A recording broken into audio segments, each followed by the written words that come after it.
How did Autodesk get its name? So the very beginning, so you talked about John Walker, but John was not alone. I can't remember the numbers. Oh, it was Some number of high teens of co-founders. It was crazy. It was like Yeah. $70,000 pulled together in $100 or $1,000 increments among like 40 people. It was crazy. Yeah. I think technically they ended up with like 17, 18, 19 founders. It was absolutely nuts. And at the beginning, they had two products. One was something they imagined would look like what we now know today as Microsoft Office, or Google Doc Sheets, but it was like a word processor. And the other one was an early version of AutoCAD. And they went to a trade show. They needed a name. They were certain that the one that did the Office functionality would win. And so it stood for Automated Desktop. They were going to automate your desktop and make Microsoft Office. And they went to the trade show, and people were blown away by being able to see things like blueprints on a screen. And so they went and built AutoCAD, kind of similar to what happened in Microsoft. It was the first incarnation of AutoCAD was done by an outside developer. It was actually licensed by them. And, they went to work on it. And when they went to the trade show, they're like, this is the one we want to build. And so they went and they built it. Wow. So what happened with the naming, though? From what I understood, it actually wasn't meant to be the name. So it ended up being the name. Yeah. I mean, once they got the name and, went out and marketing it. Yeah. And I mean, it never fit. Like, from the moment they went to that trade show and decided that they were doing a CAD product and not an automated desktop, it never made any sense. Yeah. And I wish they had changed it, but it's, It feels so powerful today, though. It does feel like a great... And it's a fine name. I did mind all the phone calls and emails I got about people who thought we were some kind of car company. Fair. I guess when you grow up with it, it's different. Yeah, like we're a tier 1, car seat manufacturer. And we would great. Do you want to buy our CAD? Exactly. That's fantastic. I had no idea. And yeah, so that's where it came from. It's fun to think that John probably, I mean, he passed away 2 years ago. Yeah. I think. Okay. But he managed to see ChatGPT 3 probably. And so probably saw the first inkling of, oh, this might happen. Yeah. That's great. Absolutely. And it was unfortunate. I mean, he just fell down the stairs. Ugh. I mean, he didn't die of old age or anything. It was just a very sad. Yeah, I just found out about his blog. I'm very... I have a lot of reading to do. Yeah. And, he did do an amazing job with these information letters that are collected in something called the Autodesk file. Yeah. And so it's great. I know the stories is passed on through all the founders to me, John and others, people who are around early employees. But it was different. He was a really exquisite writer. And so having contemporaneous, kind of documentation is just fantastic. Yeah. And so for all the ways we mythologize these stories, he was writing it at the moment. Wow. And so even the thing about Microsoft is totally captured in one of the information letters. What in the letters was not true? I don't think anything was not true. Okay. I mean, John was an engineer at heart. Yeah. It was certainly his perception of the truth, but I never read it and said, oh, no, that's not what it was just, his version of how he saw it. And, and for part of the time, he ran, he was the CEO of the company.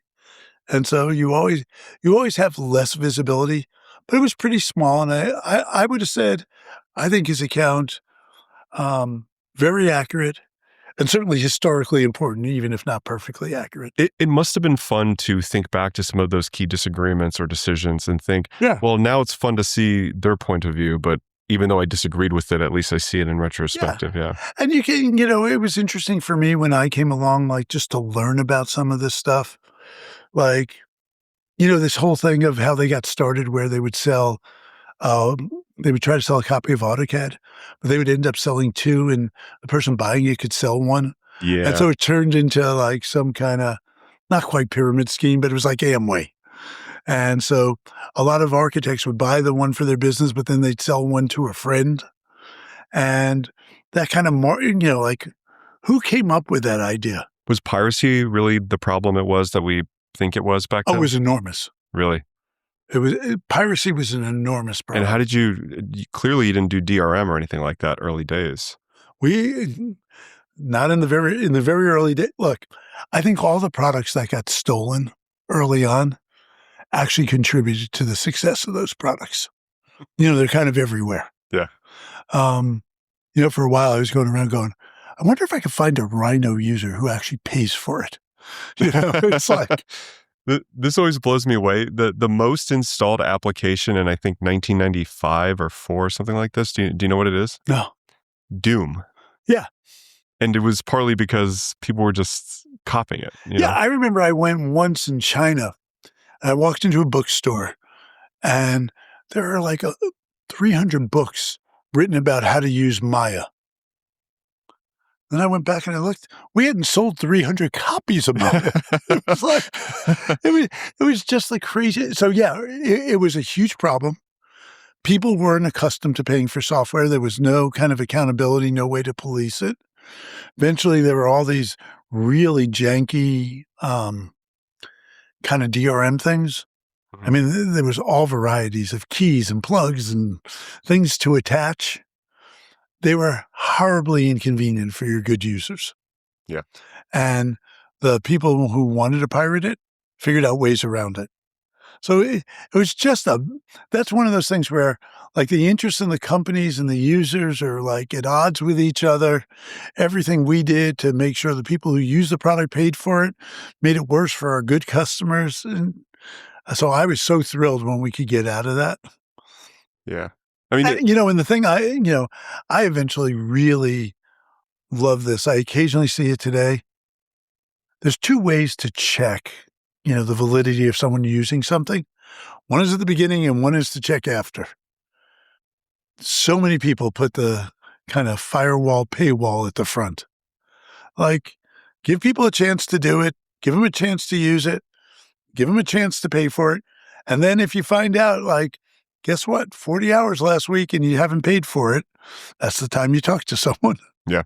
So it does. It's interesting. It seems like your point of view on this was just build something you love, like we were talking about earlier. And these are problems you deal with later. And it's better to have something that people want to copy, that people love. It's then the opposite where no one wants to copy your thing. That's absolutely the worst, right? Yeah. You have a thing out there and nobody cares. Like, what could be more depressing is like someone who builds product. Yeah. So I was always on the other side of get it as far and wide as you can, find all the people who'll benefit from it. And then you have a business problem. Like, how do we get people to pay for it?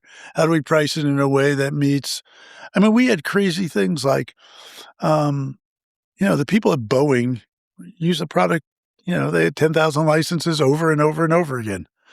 People who are building Avatar, they come together for a 6-month project and they disband. The way they want to buy that and use it is completely different. Yeah. And so, but that, those are just business problems. You figure it out, you work through it. It's okay. Yeah. What is a CAD kernel? There's all the CAD products out there have traditionally been built on a couple of components.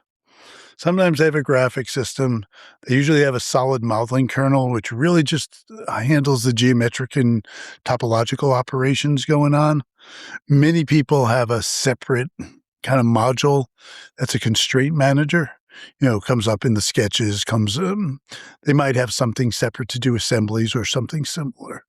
So it's kind of a way that most of the traditional CAD products were built with these components.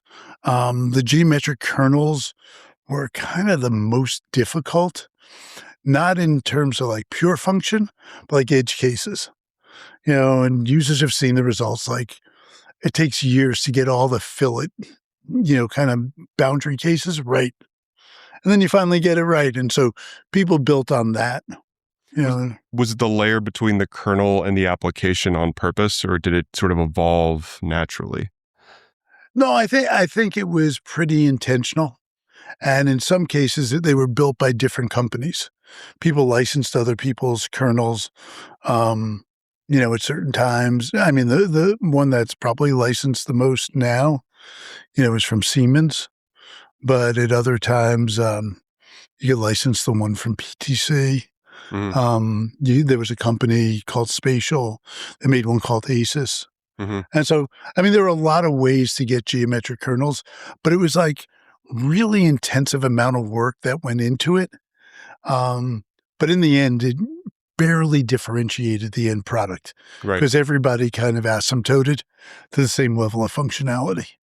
Today, do you feel that there is a difference meaningfully for people wanting to build a CAD application as they choose their kernel? Do you think there's actually like a meaningful difference to that end user today? No, I mean, I think it's rare these days where you go, oh, the filleting in SolidWorks or in NX is decidedly better than that in PTC. That's just not what happens. Hmm. Like I said, I think everybody asymptoted to very good. It started with good enough. They got to very good or almost excellent, and now it's just not that big a problem. So, where's the layer between the kernel Yeah, and what we consider the application as the user?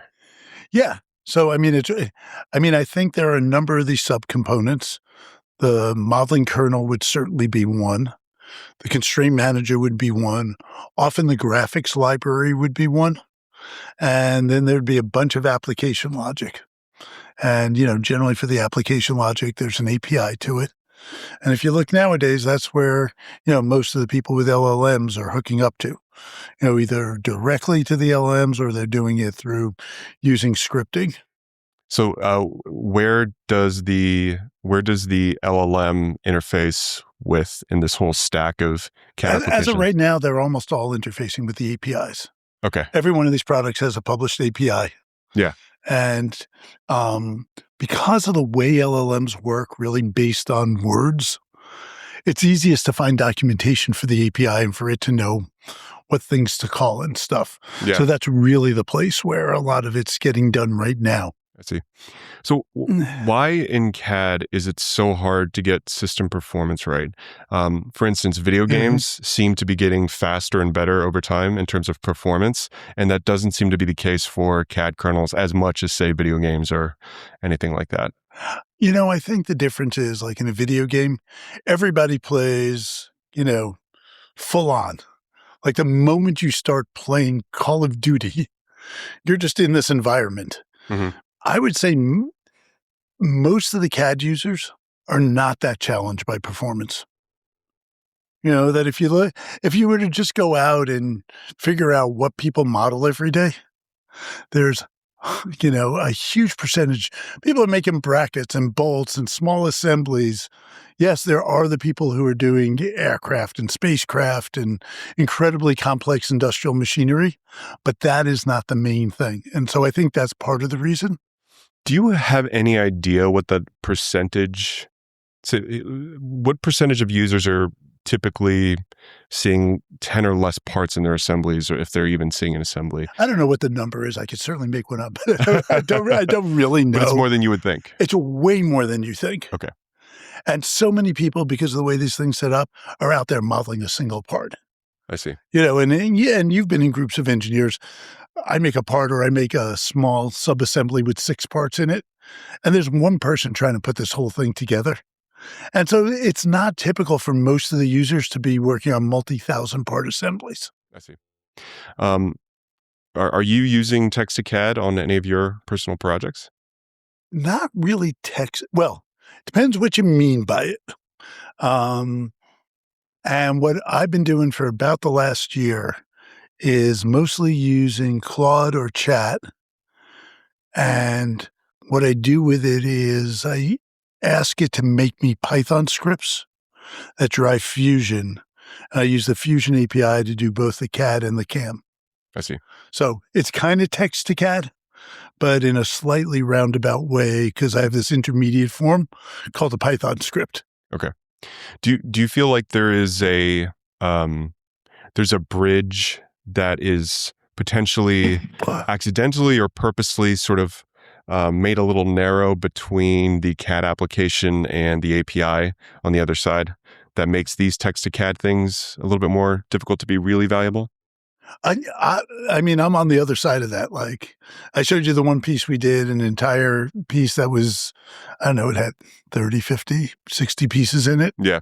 That entire thing was done without us ever touching the mouse. So I'm on the thing of it kind of works. Would I like them more integrated? Absolutely. I just Yeah. saw on the Autodesk products, they built this assistant that is inside. Mhm. As of now, outside is better than inside, but that's just certainly not persist over the long term. Who knows how long until they connect the frontier models into that assistant? You know? Yeah, but they all will. Yeah. I mean, look, I think the evolution of this is, first thing is, in the next year or so, everybody will have an interface that looks somewhat like a chatbot. It's inevitable. They'll all be connected up to the APIs, whether directly or indirectly, hardly matters. Yeah. I think the next thing, if you look at most of the LLMs, they have terrible spatial awareness. You know, they're not geometrically informed. They're not spatially informed. They're not topologically informed. Like, I love when I ask it a question and, it'll draw me a little stupid diagram of two gears and they're not even touching. And then I say, it would work better if the two gears touch. Oh, you're so right, Carl. And I'm like, yeah, it's annoying. I mean, so I think there is a next stage, and I'm not sure how this evolves, whether it's the people who are doing, they call them LGMs, large geometric models, or world models, or whether the LLMs. I mean, to date, the people who have been making these foundational models have not specialized. Mhm. I mean, they give you one model, tends to be very good for code, tends to be pretty good for other things. When it gets to kind of the stuff we do, not that good. Um, do you think that there's well, let me take a step back from that and ask, kind of on this topic, what are your thoughts on implicit modeling? I think it's a really valuable technique. I think it's great. Um, it gets rid of, some of the difficult problems we talked about, like in geometry kernels. Um, those things are no longer singularities. There's, one of the big problems in geometry kernels was always there's no such thing as zero. Like, is this thing close enough? And what's that number? Mhm. And you would think that two lines that lay on top of each other, when you subtracted them, they'd give you a zero of some sort. Right. But because of floating point numbers and the imprecision of computers, there's no zero, and that's made it hard. Implicit modeling, gets rid of a lot of those problems, number one. Number two, it does this awesome job of taking advantage of what's probably the best, highest performance computing architecture we have today, which is GPUs. Mhm. And so because of that, it's super fast and it eliminates some of the problems. I'll get to the problems with it.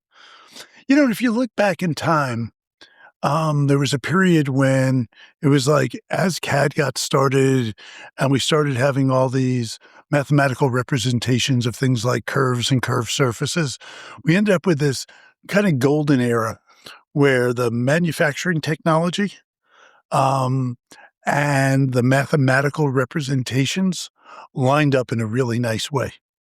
I mean, right, the beginning of all the NURBS curves, come from French car companies. Yep. So it's called a Bézier or something like that. Okay. Yeah, named after a guy Yeah. who invented it. And there's a long list of work that was done on splines and B splines and other kinds, and then other kinds of surfaces. But it was really nice when that lined up perfectly with what we were able to do, which was, stamp metal parts. Right. And so you got this era where, I can represent this thing digitally and I know how to fabricate it. And so your contention is it might make more sense in the future as manufacturing methods start to catch up? Yeah.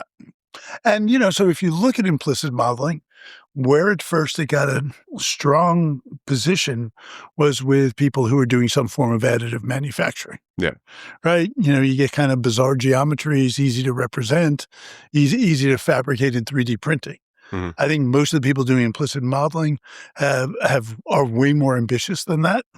And they kind of want to be able to represent everything. And I think you can.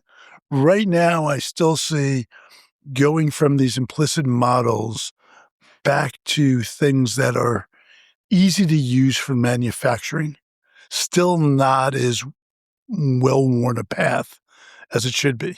I see. So a bunch of companies are working on it. I think this doesn't require a scientific breakthrough. This is just engineering work. It just needs to be done. But right now, taking many of the implicit models and using them for manufacturing, still a little bit, too flimsy for my taste. I see. But I've done plenty of them out there. Yeah, yeah. The shop's been fantastic. So this was a question from someone, and I actually don't know what this is. So Yeah. hoping you do. What is convergent modeling? No idea. Me either. Okay, moving on. So do you consider CAD a solved problem? And do you think we'll be using CAD in 50 years? No and no. Okay. So I think if you just look at CAD, there's one way to look at it and you go, it's awesome. You walk in the world, most of the cars and buildings and things we interact with every day were designed in one of probably 10 CAD systems. Yeah. So most of the industrialized world was designed, conceived, fabricated this way. So it obviously works to a large degree. So take all the rest I say with a grain of salt, just knowing that you look at a machine out there, I'm sure there's a CAD model of it. I'm sure they use the CAD system and it got them to have a finished product. On the other hand, I've always hated CAD because, it's called computer-aided design, but the computer doesn't do that much aiding in your design. I think if you look at the history of CAD, it's really computer-documented design. And so if you were to say that the early 2D products, including things like AutoCAD, they allowed you to document something that already existed in your head. The promise of the next generation, starting with Pro E and then SolidWorks, was that you were going to be able to do things in 3D and really be at the creative part of that process.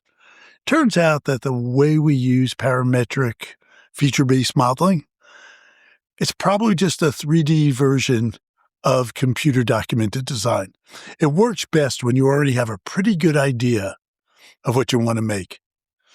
When you don't know what it is, it's a tool, it's useful, but there's lots of useful tools. My pencil and paper is useful, my Excel spreadsheet's useful. I mean, there's just, MATLAB's useful. There's lots of tools for really conceiving of new stuff. So it's always been computer documented design. I would love we get to the place, whether that's through new AI stuff or other kinds of algorithms that allow us to start letting the computer do the interesting parts. So the thing that most interested me like a decade ago about generative design was inverting the problem. Going from, the way we do it now is I design something and I may go through 7 designs. I may test it with simulation software. I may even build a physical prototype. I do that over and over. I iterate on my design. And then I either run out of time or money or patience. Mm-hmm. I go, good enough. And it always seemed like a backwards process to me. And so what I like about the generative design work that's been done to date, but I think it's still early in that thing, is we turned it on its head. We have incredible, powerful computing. And so instead of saying, oh, let me try to build a bracket, let me try to build another one, let me test it, instead, tell the computer what you want it to do. I need an object that does this. It's going to be mounted this way. These are the loads that are. Let it run off and do hundreds of thousands of variations. And I think that's a way more interesting way of doing this. And so whether it turns out that we get good geometric models, foundational models that know how to do this in one way, or we do it through, extensions of design of experiments kind of thinking, where you go and you test and you iterate. Computer does. I see. I think that's a way more interesting. I mean, that's when you really get to computer-aided design. I never considered computer documented design, and I think that feels more in line. On that note, do you have any feelings about drawings at all in CAD? And I think they should be shot in the head. I don't think there's a good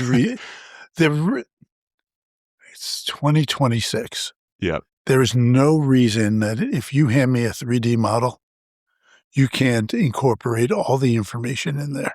So why do you think that the international standards organizations that have developed things like MBD and the step file and so on have failed to see adoption at scale?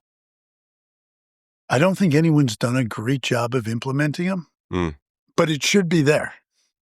I mean, I'm always screaming at the Fusion guys, you know.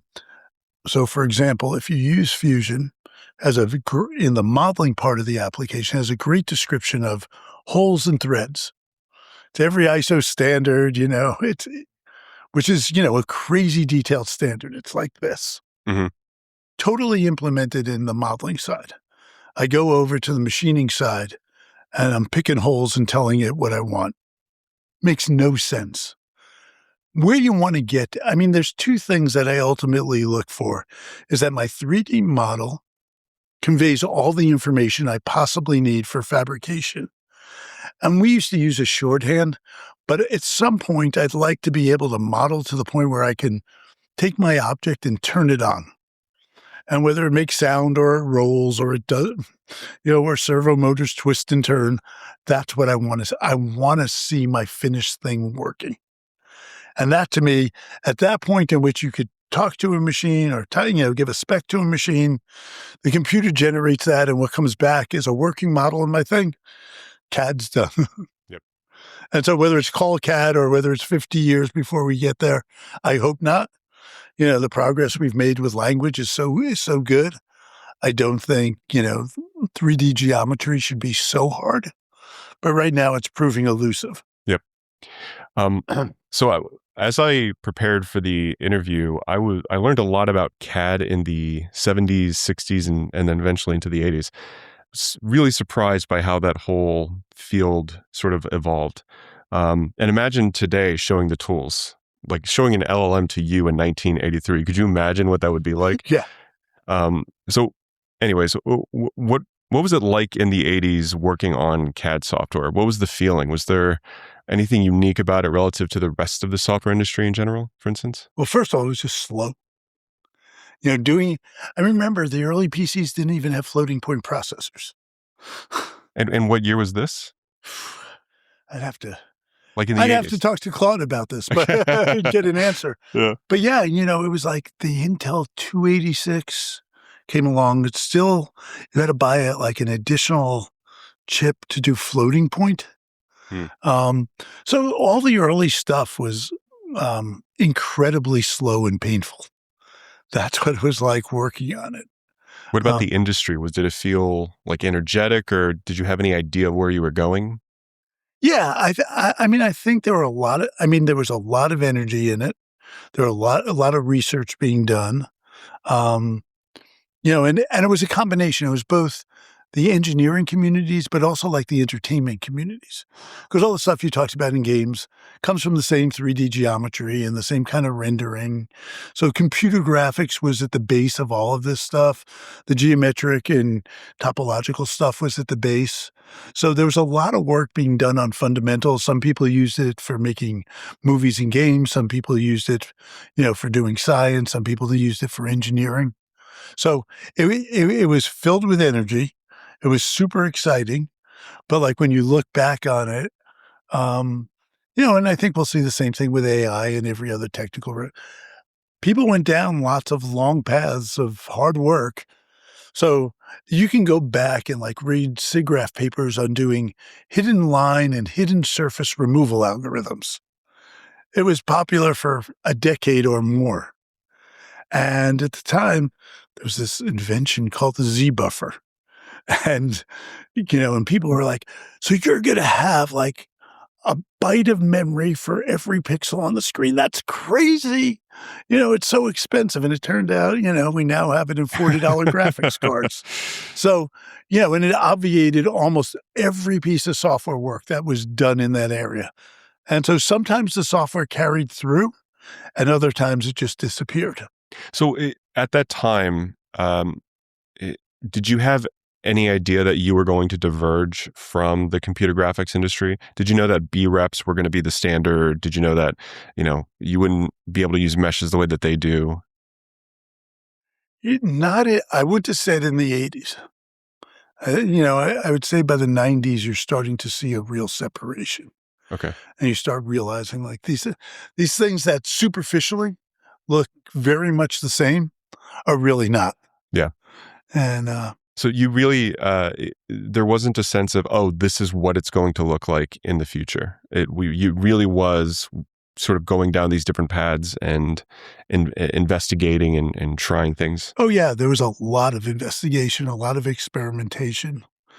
History's often rewritten in a way that it seems like there's a straight line, but it's mostly revisionist history. Um, so so you originally were at Ithaca Software, True. famously Flying Moose Software. Flying Moose Systems and Graphics Limited, please. What was the transition like from Ithaca to Autodesk? Painful. We were used to, I don't think it's any different than today. Small company, big company. We were a small company.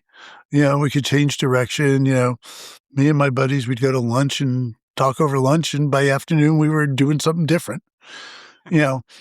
By sheer size, Autodesk wasn't that big, but compared to Ithaca Software, it was gigantic. And so we got in and what you end up needing is, a lot of process and way more bureaucracy. And as all people who started, in a small entrepreneurial environment, it was incredibly frustrating. What was there any idea that you were going to split architectural and mechanical CAD in the 90s or at any point? Started happening towards, I'd say, the end of the 90s. Okay. So you start seeing, so here's the commonality. Back to drawings. If you have a drawing of a blueprint of a factory, or a commercial building, or one that's a blueprint for, ball bearings. They looked at, they consist of lines and arcs and circles. And so the tools of the time, which was, the dominant one was AutoCAD, but there were dozens of drawing packages. They could all make blueprints. And there's small differences, coming from the standards on what a dashed dotted line means in this. And, and there's a lot of agreement about that convention about how you draw something. But in the end, it's drawing lines and arcs and circles on a piece of paper, often to be either distributed at that time by paper, printed out on a pen plotter, or eventually distributed digitally. And, by convention, people could exchange info. It's only when you start going, okay, I'm making a piece of sheet metal, and by knowing something about sheet metal, I can make a better application. On the other hand, if I know what this line represents, or double lines, it's a wall. And is that wall made out of cinder blocks, or is that, a bunch of wood studs?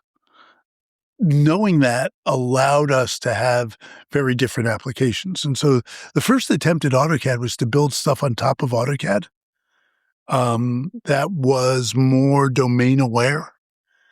And they were kind of half-assed, Probably it was a way to give people training wheels to move. But, by the time, so if you fast forward from the 90s to the 2000s, on one side you have things like Inventor, and on the other side you have things like Revit. And the world is filled with, there's ArchiCAD and a whole bunch of stuff doing real modeling of buildings. And on the other side, by then you have Pro-E, you have SolidWorks, you have NX.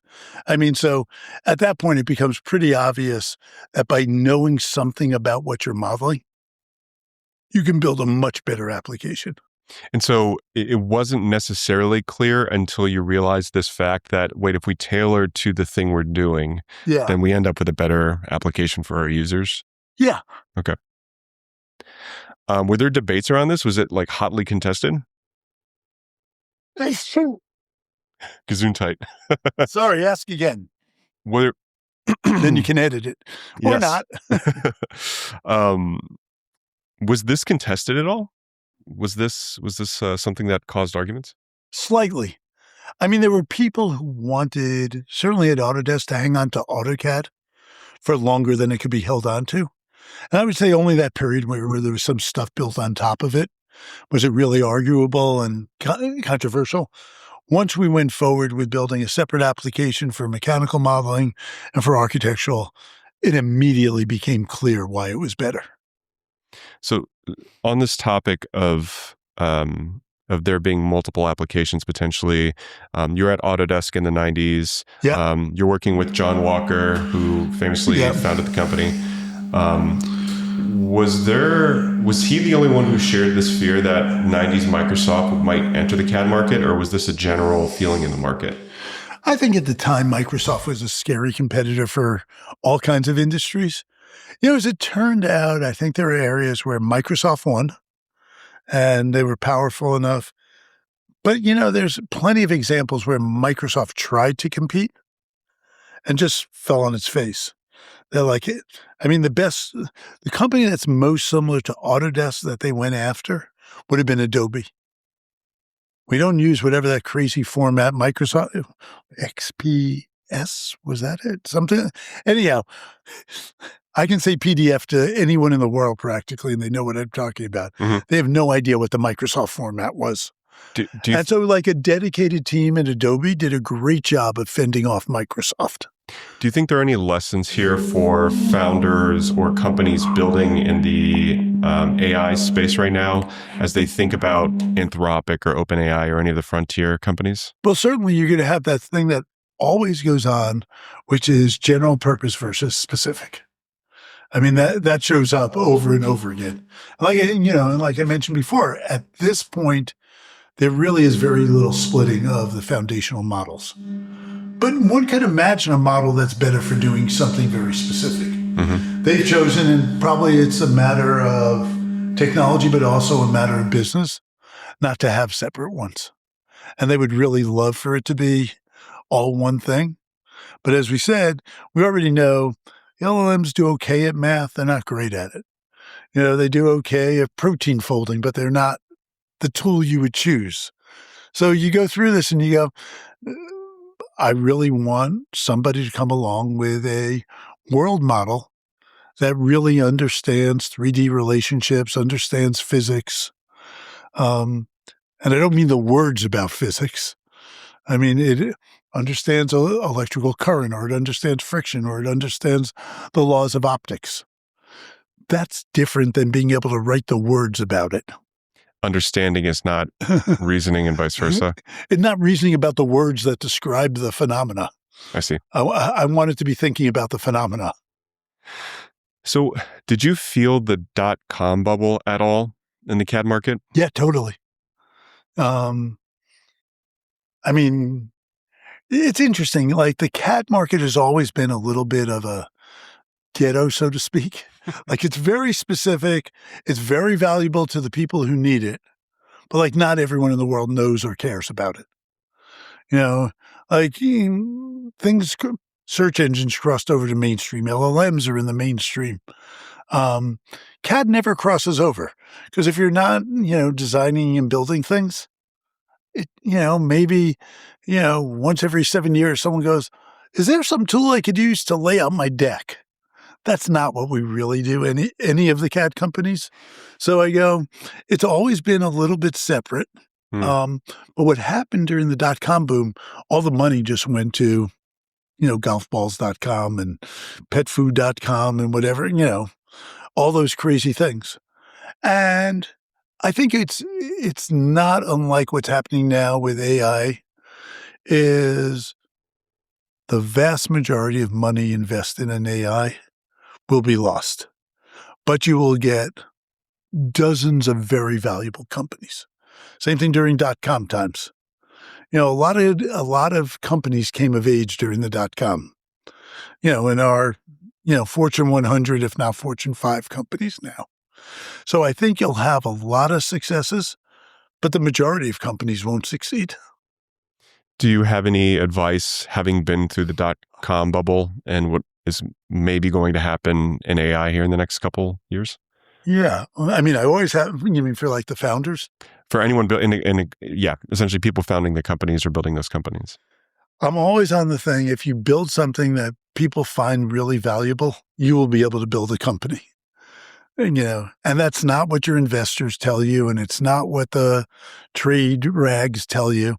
It's truly when I always think about this, and I've made a living like making fun of people who say they're building minimally viable products. I think that's one of the stupidest expressions I've ever heard. Like nobody, do you want to buy a minimally viable car? Do you? No, of course not. I mean, what you really want, and I've seen this happen, and the acid test for me, it's happened in my career when I look at other places. You build something and it's incomplete. You know it's incomplete. It's version 1 or 0.7. And it does something so different and so amazing that you don't want to give it back. Like, I mean, right now, I was on the plane yesterday, flying for like 42 hours. And at one point, I'm talking to chat, and I'm like, when in the world are you going to get some kind of folder structure so I can organize my chats? And it's like, some gobbledygook. And it says, but your questions fall neatly into because what I really want to say is take all my things, put them into folders, and organize my chats. Mm-hmm. But, it doesn't do that. And so you look and you go, the chatbots have all been incomplete. They don't have the features you want. They still hallucinate. They still say kind of stupid stuff fairly often. But I don't want to go back to a world that doesn't have them. And so that to me is the acid test that says there's something incredibly valuable here. And so whenever you get to that point, and I think people need to find the thing that is like so delightful. And generally it's something that the customers haven't even thought about yet. Like generally when you ask customers, you don't get the answer, what's the next thing? But if you present them with something, they go, this is great. So here's like a story of what happened. When we bought Revit in 2001, 2002, tiny company, almost no customers, no revenue, but a base of technology. It got widespread market acceptance when it was used on the replacement of the World Trade Center, the Freedom Tower. And it got written up for it. And it was funny because it started out with a market reputation as only being good for small buildings. It couldn't do a big building. And there was some truth in it. It's back to your scaling thing. And we said, so there was a firm that used it on the design of the Freedom Tower. And at first we just did the handful of stories, like a dozen stories underground. And we told them it was going to break. Well, they do the first 12 stories, call it. And then they're like, we don't want to go back to the old way. And we said, oh, this is going to be hard. But, it was like chewing gum and baling wire and constant talking. And they were able to model the entire building that way. And it was because it hit this nugget of this is so much better. And in this case, Revit excelled because it added the third dimension and had all of these features that in traditional platforms like AutoCAD 2D just couldn't do. And we really thought it was a 3D, but, again, once you find the thing that people love, it's also good to figure out why they love it. Turned out that the thing that people loved about Revit in the beginning was not that it was 3D, even though that was kind of implicit in what it was doing. It was the fact that you could make last-minute changes and it updated everywhere. Because people, as they got towards the end of a design, cycle, they would just stop weeks before because they print out those huge blueprint sets. All the junior architects and apprentices would run around. Is the window schedule right? Is the door schedule right? But did that require any organizational change from your users? Because it seems like yeah. They eventually, reorganized around it. And was that something you had to help them with, or did you just give them the tools and let them sort of reorganize around, hey, by the way, we're going to actually keep this as a living? I mean, the only thing we did was kind of facilitate those conversations if they weren't, to say, this is how these people really have taken advantage of it. But at first, I mean, and this confused us. We're going, oh, it's 3D. It's awesome. You can see this. You can render that. And really what it was being able to make last minute changes and make sure everything was in sync, in the way that made a spreadsheet. So fantastic. So, changing gears, Yes, sir. in the early aughts, there was a company called Buzzsaw that you helped Yeah, yeah, yeah. start. What was Buzzsaw? Construction management online, cloud-based construction management. And um, we were before our time. um, 10 years, maybe? yeah. Um, when I look back, I go, I've often been decent at identifying trends, and I've been absolutely atrocious at predicting timelines. So I can tell you a bunch of things where I go, this is what's going to happen. And I'm going to tell you it's going to happen in 3 years and, 12 years later. I mean, I've been yapping about self-driving cars for a long time now. We're kind of 15 years into it. I would have never given that as the timeline. And we're really seeing just the beginning of, mass adoption. Hmm. And so that would be an example of. I see. But was there a technological reason that held you back, or was it a market problem, or like what do you think caused Buzzsaw to be too early? I don't think there was enough internet connectivity.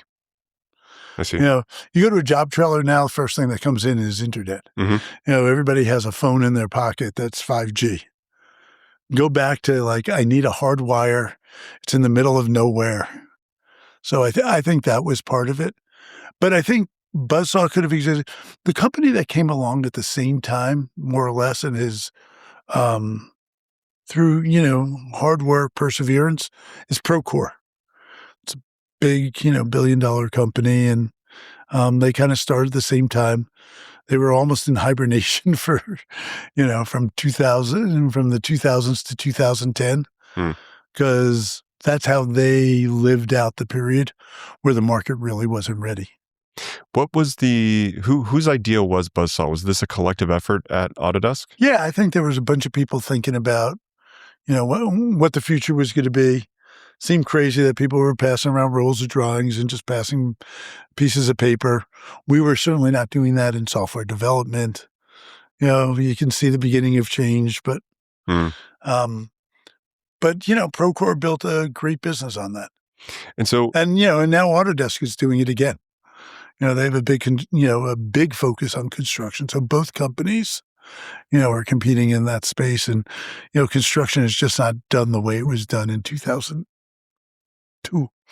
So there's a very common method for spinning up, I hate this word, but innovation teams, right? And so this seems to be out of the sort of innovator's dilemma playbook of, okay, you're going to build a new product, you have to separate it from the main organization. Is that roughly what happened? Yeah. What was the tone like? Did the main organization see you as a sort of a... Main organization hates it. And so you just thought, well, screw it. We're going to do it. It needs to happen. Yep. And since they're not the ultimate vote, we needed approval from the people, people running Autodesk, and we need to get market approval from customers. But no, it happens in every company. People working on the new stuff, people working on the existing stuff. There's always a tension there. And especially when it turns into like a startup, and the compensation looks like it can diverge. Do you have any advice for anyone doing this? Knowing now what you know?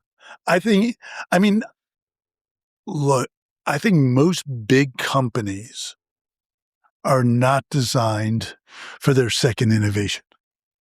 Like OpenAI, Anthropic, they will all get big off this first thing. The next product that they go into, product line, is going to be way more difficult. It's very hard.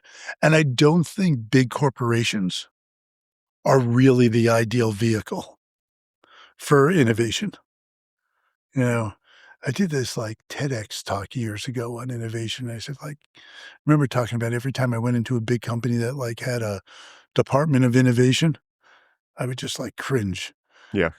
But I had this one certainty, there'd be no innovation going on.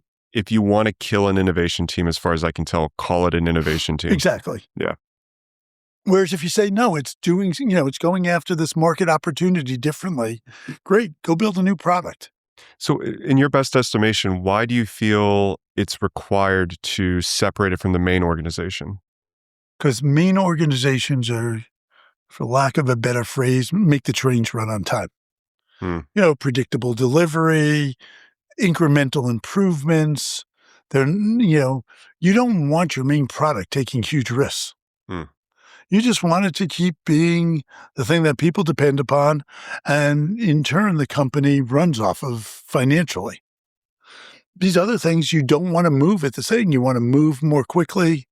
You probably want to hire different people with different skill sets. Often it's a new skill set. Like every existing company right now, every SaaS company, software company is dying to hire people with AI skills. Now, if you're really good in AI, your first thing is, ooh, Facebook will give me $1 million bonus. OpenAI will give me, fame and wealth beyond my dreams. Or I could go do AI inside Photoshop. And so there's always this tension there about, who you can hire to do this. And generally, like, you can't take the person who was working on Photoshop and knew everything about color spaces and say, become an expert on LLMs. Mm-hmm. Some people are smart enough, but it's like, from a company's point of view, it's easier to go find and hire the talent, I see. even if you have to pay for it.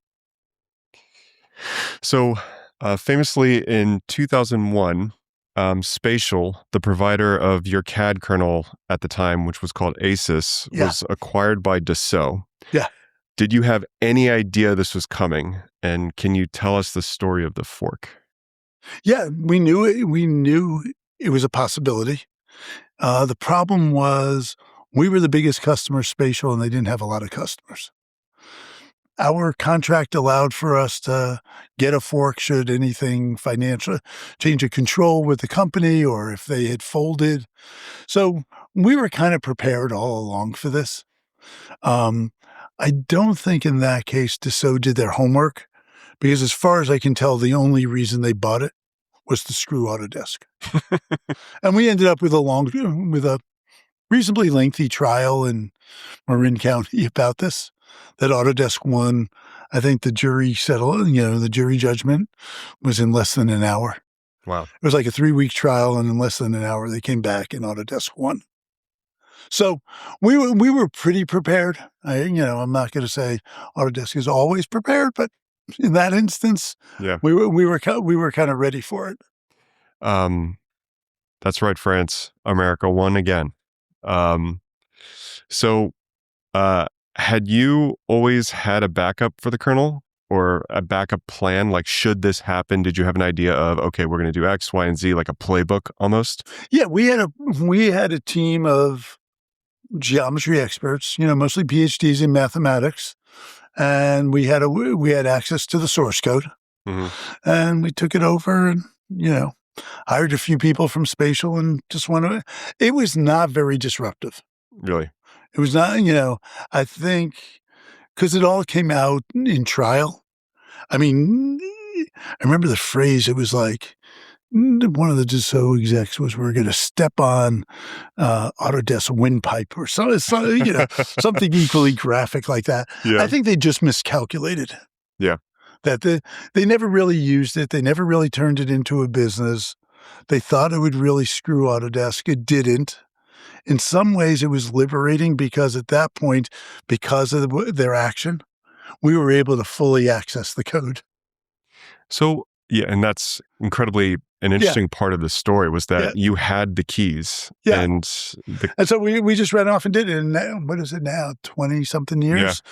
Yeah. And it just hasn't been an issue. Yeah. The reason I bring this up is because I think... Right, and even if you look, SolidWorks, which is a Dassault-owned company, I think to this day they still run on Parasolids. That's right. Which is the geometry kernel that Siemens now owns. Yep. I think this is an interesting topic, and this was requested by the audience because today, as people try to build engineering software companies, one of the main pain points people feel is this kernel, Yeah. and it's almost like it's a gate, and so it feels very painful to have to. I mean, but there's two answers. I mean, if you want to build something with implicit modeling at the base, there's a bunch of companies that'll sell you implicit modeling kernels. Mhm, And if you want to build something that's, more traditional BREP CAD, you just go and you license from Siemens. Siemens has been, a very good open vendor in this space. I see. I mean, there's dozens, could be hundreds of companies that license parasolids. Right. And they haven't been very restrictive about it. I mean, they really took an open approach. So Yeah. I don't think anybody should get, all twisted up about not. I mean, you have a well-established kernel and all those like niggly things I was talking about, like getting fillets right. It's already done. It's in there. Mhm. So that to me seems pretty straightforward. I mean, the trick with CAD has always been, what's the next paradigm? What does it look like when it works differently? Building something that works the same way, all the tools are there. I mean, you could build a CAD system easily today out of the things you could license. The trick is this the way people are going to be working in the future? Same thing with CAM systems. You can license things that do all the tool paths. Most of the companies that have CAM systems have licensed a CAM kernel. Mhm. CAM kernel, like at the base, the fact that two completely different products will generate the same G code really is not what's interesting to most customers. It's the interface between them and the application, and how do you tell it to do what I want it to do? I mean, that's what separates. If you look at Fusion Cam and Master Cam, or Esprit, or name your favorite solid cam. Well, what's different about them is the interface to them. So your argument is, look, when you go and buy a Ford Mustang, you don't care what brand hoses are in it. You just care about the way it drives and the steering wheel. Yeah, and the hoses are probably the same ones, the ones in the Ford are the ones in the Chevy. Yeah. And the people who made the airbags are the same company regardless. And the people, I mean, it's tier 1, tier 2 suppliers that make the seats or the air conditioning or the radio, just go down the list. Yeah. I mean, that is one of the, in some ways, myths about, let's say, car companies. They're not quite I mean, they're more assemblers than manufacturers. A lot of those components are bought other places, and those companies make money by selling to more than one company. Right. I guess just to push back a hair on this, Yeah. I think the reticence that people building engineering software feel right now is that there really is one, maybe two players in the space of selecting your CAD kernel, and you are beholden to essentially the kings of this thing. But what's the beholden? I negotiate a contract. I pay him X dollars a year. Mhm. I'm done. I think that the terms might feel. Well, first of all, you're locked in, so it's not like You're definitely locked in. But look, Yeah. SolidWorks has been, what was it, late 90s, mid to late 90s, they start building SolidWorks. It's 30 years later. It's a 30-year-old product. It's been a licensed kernel the whole time. Yeah. I mean, I'm sure, I know at the beginning they were trying to use the Dassault kernel. They never got there. Without success. I remember John showing me it running on two different kernels at some point. Mhm. They abandoned that. It was hard to kind of make them identical, and it was a huge amount of work, and so they just did. And so 30 years later, it is the most popular product in the market, and it runs on someone else's kernel. So I think they're being babies. Whoever you're talking to is going, I don't have a kernel. Just to defend the other side, I think we've seen a history of, and I'm going to put them on blast. We've seen Dassault shut out. Dassault, by the way, you didn't hear me say any of this about Dassault. I see. Siemens has behaved, over the last decades, Siemens' approach to the market has been polar opposite. Well, So for example, Autodesk and Siemens negotiated a contract to interchange geometry information, Mhm. independent of standards like, things like STEP. And we licensed each other's technology so we could read it because that's what our customers wanted. PTC participated in that as well. The one company that noticeably didn't participate was Dassault. I see. So they've had a different approach to the market than the other participants. Mhm. But so you'll never hear me say how open and transparent and easy to work with they were. Whereas I think, Siemens has earned the right after 30 years to go. I think now this thing about lock-in is absolutely true. Converting from one to another is just so difficult. And so what we managed to do is transfer geometry and topology from one app to another. What we've never managed to do is essentially transfer the recipe. Mhm. Those features thing, the feature Yeah. tree, the timeline, whatever you call it in your CAD product. Nobody's really recreated how it's made in the other product.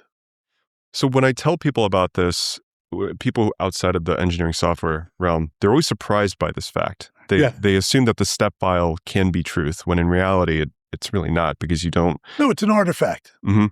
And so I always feel like I'm wearing a tinfoil hat when I tell them this, because I say, and they did it on purpose. They did Yeah. that to lock us into these CAD applications. Do you feel like that is a conspiracy, or do you think that? I think there's look, all these companies have some amount of conspiratorial thinking going in. Ways to look, lock-in is a great thing for your business. Yes.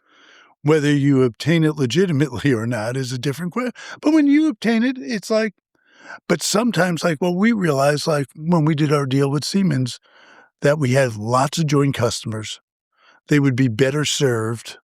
And that what we should do is move from using this as a tool to lock people in to compete on other things. Mhm. I mean, the way we went to market with, let's say, Fusion and NX couldn't be more different.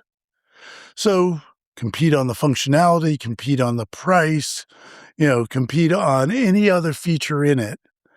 But this thing about can we exchange files with each other? You're holding your customers over a barrel, and it's kind of stupid. I see. Um, in 2006, you became the CEO of Yes, sir. Autodesk. How did your day-to-day change? I got a lot funnier and a lot smarter. uh, No, it really didn't. So the way it worked, in credit to my former boss and my predecessor, Carol, um, I came back to the company in 2002. By 2000, she and I had kind of a handshake agreement that she was working her way towards retirement and I would take over. By 2004, we had kind of made that split. Um, that was mostly because she thought I could do the job and the board thought I couldn't do the job. So she stayed around for 2 more years, but for those first 2 years, I was kind of doing the job. So it's not really the 2006 as the point at which the switch happens. It's more like 2004 where um, I started hiring a new CFO and a new head of sales and actually a whole sales management team. So a lot changes really there. So by 2006, we're kind of done. hmm. But, I half joke. I mean, it's kind of amazing being like the CEO versus the COO. How much funnier and smarter you are. So your day-to-day didn't change much. It was just people seemed to like you more. Exactly. Okay. Put up with my shit more, whatever it was. But, it is interesting. But, I mean, credit to Carol. She did a great job at making that transition easy. I spent that 2 years kind of rebuilding the team, figuring out what I wanted to do differently. And she took on a lot of the external obligations, visiting sites around the world, Yeah. um, you know, making everything else happen while I did more of the inner stuff to get ready. And so it was kind of a pretty seamless transition. It's difficult to do in a company. hmm And so I give her and the board a lot of credit. What advice would you give to anyone entering the engineering software space today? Run. No, I've loved doing it. Um, how can I say this? Just know what the fuck you're talking about. So here's the thing, there's a lot there are a lot of pieces of software where you go, I can make this better. And it's true. I look at like I don't know, I've probably had 30, 40, 50 sets of founders come and sit where you're sitting. And we've had this conversation. And I'm dying probably 20% at most really understand the problems, understand why things are the way they are, and have a better idea how to do stuff. Most of the people don't. And it's kind of unfortunate. And so and so that turns into a lot of noise, whether it's on, X or Reddit or wherever and I'm disappointed. I would just I'm no longer attached to any CAD company. I just want to see the industry move forward. Um, and like I said at the beginning, I have this, kind of schizophrenia around like things are awesome. Most of the things in the world are designed with CAD. All of them is done with CAM. I can run a place where we build crazy prototypes and it works. And on the other hand, it's not nearly as far as I imagine we could be. Yep. So the advice is really deeply understand the thing you're trying to do. Yeah. And I mean, and even not to the point of getting bogged down with like, how do you solve the silly fillet problem in a geometric kernel? But like, I'm dismayed if you tell me that founders are reluctant because they don't want to license the kernel and do what's new and different and interesting. Mm-hmm. It was interesting when like Onshape went and built a product. John Herstick and I are longtime friends. He was a customer of Ithaca Software before he started SolidWorks. Wow. Just to put this in perspective. So we've known each other a long time, and we did something very unusual. We were building Fusion. He was building Onshape. We showed the plans to each other. Wow. And there was no sense of, well, we don't want them taking these features or anything like that. It was just... Of course there was, but we knew each other. And I made a deal with John. I said, here, what I'm going to do is have the team show you exactly what we're building. He had told me what he's building. And all I want is the feedback that you would have given if your team showed up. John's superb at building product. And I was like, and partially it was because when he told me what he was going to do with Onshape, I said, I know you will build a good product, but I don't know what problem it's solving. And I feel and I don't think I was wrong. I do. My main complaint I hear from people about newer technology in the space is, well, it's cloud only. Yeah. And look, they had a formula for SolidWorks. They went out and said, we're going to run it on Windows. It will have the functionality of Pro E, but the price and distribution of AutoCAD. And so those were the three pillars. And they tried to repeat this on the cloud. The problem with that formulation was, I don't think the reason why SolidWorks worked, it was a good product at a fraction of the price it ran on hardware. That was the fraction of the price what Pro E ran on. When they did Onshape, I don't believe they were solving a user problem. They had their three pillars and they moved them forward in time, but it didn't answer any customer problems.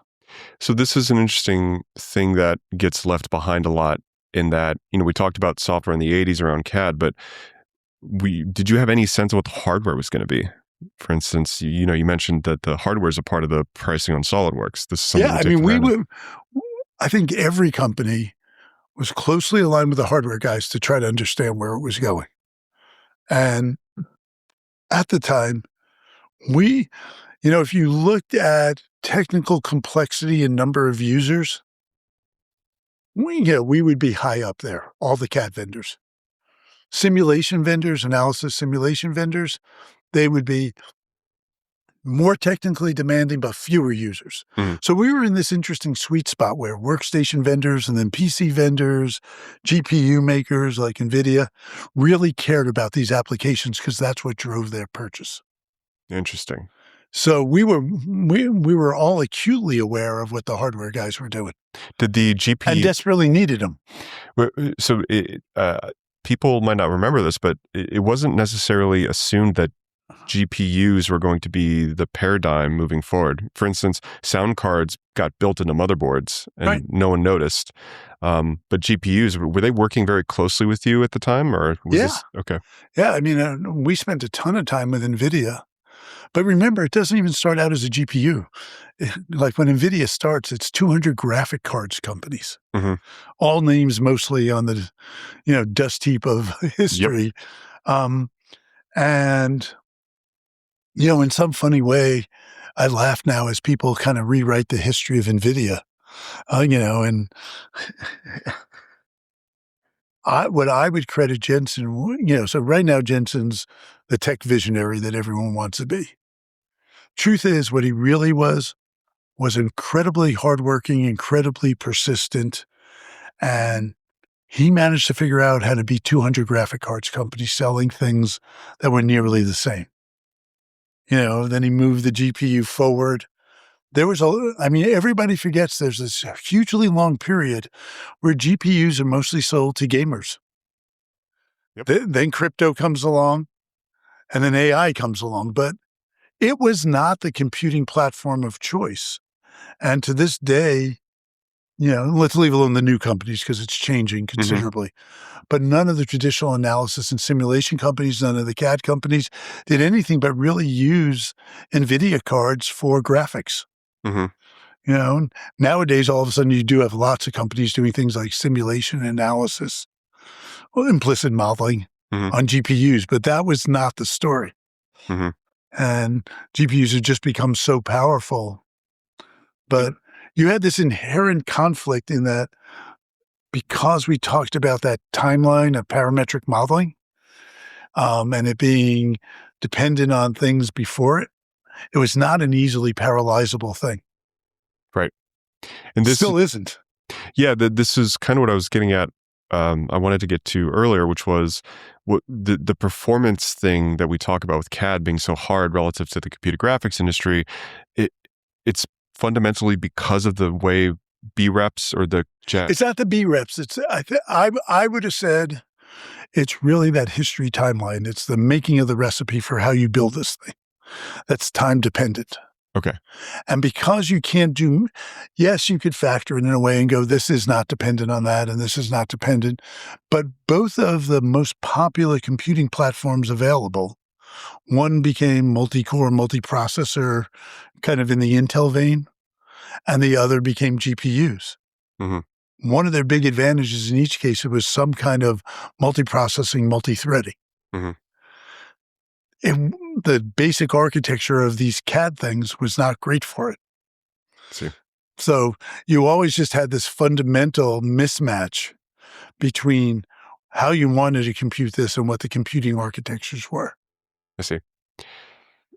What are the traits of the best organizations you've seen? Best organizations, I would say,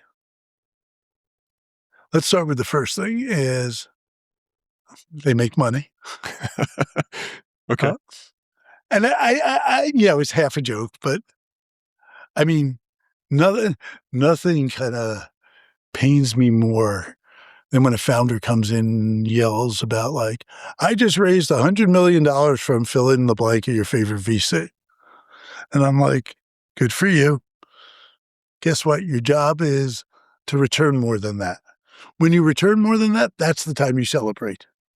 And, and when they don't realize that, I'm like, oh, they are so hopelessly naive. Amen, Carl. Yeah. I mean, it's just this crazy thing. Yep. It's like, it is weird to see this culture of celebrating the raise versus building the product people love. Like it blows first my of all, mind. you should build a product people love because that's what you're in this for. Yep. And then number two, on the financial side, it's when you return money. When you go public or sell your company and you take that $100 million and you return $350 million or $3 billion to your investors, that's really the task. So first thing is financial success. You just got to be financially successful or on the road to financial success. Second thing is I love organizations that get shit done. And there are ones that do and are that don't. And sometimes, the size of them, They will.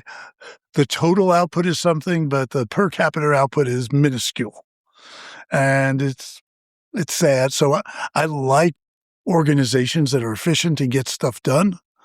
Um, I think the other one that's really important is um, how you treat your employees, how you treat your customers, how you treat the communities in which you do business.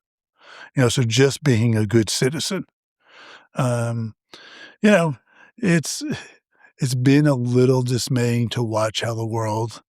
I mean, the tech world of the '80s had different ideals, different aspirations than kind of the San Francisco startup community of today. You know, VCs weren't camping on the Stanford campus. It's like, uh, you know, it's all a natural progression. I'm not just going to be the old fart sitting here saying, oh, this is all awful. But there was a different level of, I think, excitement, more care about changing the world, more concern about the customers. Um, and I think there was at least a whole generation or two who didn't. The AI one is actually bringing it back. I think so. Yeah, I do in a way because it's a much more potential existential threat to humanity. Hmm. And so you saw, look, Anthropic had its big moment. And, in my book, they passed the test. That was hard for them to do. When the U.S. government threatened them. So I'm out of the loop on this. I thought they walked back and signed another contract. They have another thing going on with Mythos. Okay. But, not kowtowing. The last 5 years, I've been incredibly dismayed by the behavior of most of the tech CEOs. Yep. It used to be, tech was pretty independent from the politics. It had its own mission. People felt free to speak up. That's kind of disappeared. What would you attribute to this? It's hard to say. It's hard to ask you to attribute a core cause, right? Because there's probably 100 or 1,000 factors at play. But can you boil it down into maybe one or two reasons why you think that tech has sort of moved or shifted away from that ethos of the '80s or earlier? No, I think it just was too much money on too much money, with too much success. I think it attracted a whole class of people who wanted to go into it for the wrong reasons. Mm-hmm. I think some of those people were around long enough to take on positions of influence and power. Yeah. So maybe another bubble might help us out. Might cure some people of it. Who knows? Well, I was glad to see what Dario did, and most of the others have not. Mm-hmm. But, those are the tough decisions you have, because the one thing I'd say about running particularly public companies, but any company where you have investors, is there is this tension between, the financial interests of your investors, and then sometimes that's in conflict with what's best for the employees or what's best for the customers. And if anything I've learned over the years is most of the most successful CEOs are really pragmatic at heart. I see. It's a very hard place to be absolute. Mm-hmm. There's just many competing needs. And so I think in the end, most people, find a place where they're comfortable being pragmatic and trying to balance all those needs. And so the last thing I'd say, I think along with that clarity is kind of the culture. I would have told you when I started having senior leadership positions at Autodesk, I would have said to myself that, the decisions you make are the most important thing, and the culture is a byproduct. And 15 years later, I walked out with feeling 180 degrees opposite. Mm-hmm. But none of the decisions, probably over the course of 15 years of being the ultimate decision maker there are probably 3 to 5 decisions that really mattered. How did you build the culture? Because it doesn't seem something easy to do. It's hard. It's slow. It's repetitive. It needs to be incredibly consistent, and it needs to be lived and not stated. You can. It's a Dilbert thing. Like if your badge says something, but you behave differently. If there's posters in your conference room saying something, but you don't live up to it. Yeah. I mean, you nominally have a company filled with smart people. At 5 years old, they could figure out the difference between like what their mom and dad said. They totally understand the difference between your words and your behavior. Hmm. So, I mean, I think you have to be consistent, and sometimes it's hard, but it's those the hard decisions you make where someone goes, they really mean it. Yep. Every company will say, oh, we reward failure. We want people to take chances. But if you come back to me and say, I took a chance and whatever, and next thing you know, you're working on like stupid project B, I don't think we're really living it. Well, do you have any advice, or actually, do you think you can merge organizations on this topic of culture if you acquire, say, a Revit or something like this, and you join the organizations? Do you think you can actually merge the cultures, or does one have to adopt another? I don't think I think the acquiring company ends up dominating. Like if you looked at the end, the traits are primarily the ones of the acquirer. If it's a company that acquires well, you can pick up a lot of good ideas from the other companies. But, generally it's a mismatch in size. And so, like when I was at Autodesk, it was 10 to 12,000 people. We'd buy a company with 300. Like just You on a win. pragmatic nature. Yeah. Changing the behavior of the 12,000 is way harder than of the 300. Yeah. But like when you acquire a company, I mean, the first thing, I always had this about the CEO of the acquired company. When I was there, I don't know, we did 5, 6, 7 dozen acquisitions. I would quickly try to bucket the company we were acquiring CEO into one of 3 buckets. Bucket A was, you built a great company, but I don't need you to ever step foot in our building. Like what worked for you as an independent company is not going to work here. Hopefully that didn't happen that much. Second one was the one which was probably more common. Built a great company. We would love you to stay around for a year or 2. Make sure the integration goes well.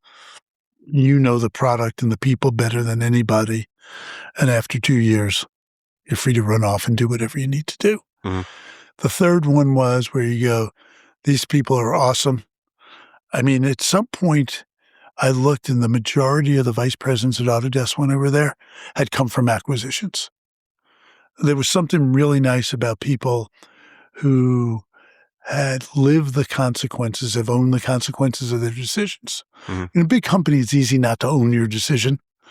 In a small company, that just doesn't happen. And so I love the people who came from small companies, had an entrepreneurial nature. They had, made really tough decisions, wrestled with it themselves, but somehow figured out how to fit into a big company. I see. I know we're running out of time, so Okay. Just a couple more. How do you push forward a new product in a large company? Well, the first thing you have to figure out about it, does it compete with existing products? If it doesn't, then you're really just talking about resource competition. The contention for resources is a big deal always. And look, the big established product's always going to want to kill the little product. Why are you wasting all this money on the little? But the little products that would turn out to be the next big products. So that one's relatively straightforward. I always felt like as CEO, there are a handful of things you can be really committed to in terms of projects. And it almost requires your personal protection. That left to its own, the antibodies of any large organization is going to try to kill the small thing. So I think that's when they compete, it's even more difficult. So when we acquired Revit, it was a 5-year slog to convince the people who were building AutoCAD, architectural desktop on AutoCAD, that this was not the future. Interesting. Same thing was true when we built mechanical desktop and then built Inventor. Same thing. So even though it was top down, CEO down, board down, it was still a pain? When we built Fusion, probably to this day, people still arguing Inventor is just as good Mhm. or better. I don't hear a lot of talk about Inventor these days. I don't either. But I'm sure it's happening there. Mhm. It's taken them a very long time to get rid of Inventor. I see. So, Knowing what you know today, would you have done anything differently? yep. The list is long. Okay. I mean, first of all, yeah, I mean, you build things, you design and build things. There's no project or undertaking that you do where you don't know, where you wouldn't do things differently if you knew at the beginning what you know at the end. Like, I mean, I always go like when I design something, maybe the third time I make it, I'm kind of like, there's no big change I would make now. I kind of got it. But most of the time you learn things along the way and you go, I would do it differently. So, I mean, there were individual things that didn't work out. I mean, so not very well known, but when Dassault bought SolidWorks, Autodesk competed for that deal. Mhm. And some people decided not to buy it over about $5 million difference in Really? bid and ask. Wow. Which, in retrospect, is like one of the craziest decisions ever made in the history of engineering software. Yeah. And by the way, the numbers are like 40 and 45 million. Wow. Okay. Totally nuts. Yeah. The only way I feel good about that is at some point, Dassault came to look at buying Autodesk and decided that it was a dying company and that no need to buy it. Wow.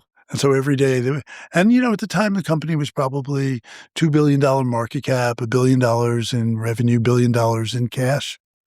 And they decided this was a company that was going to fold. Mhm. And so anytime I look at the market cap today of Autodesk versus Dassault, I get a little stupid smirk, a little schadenfreude. Yeah. It's kind of fun. Yeah.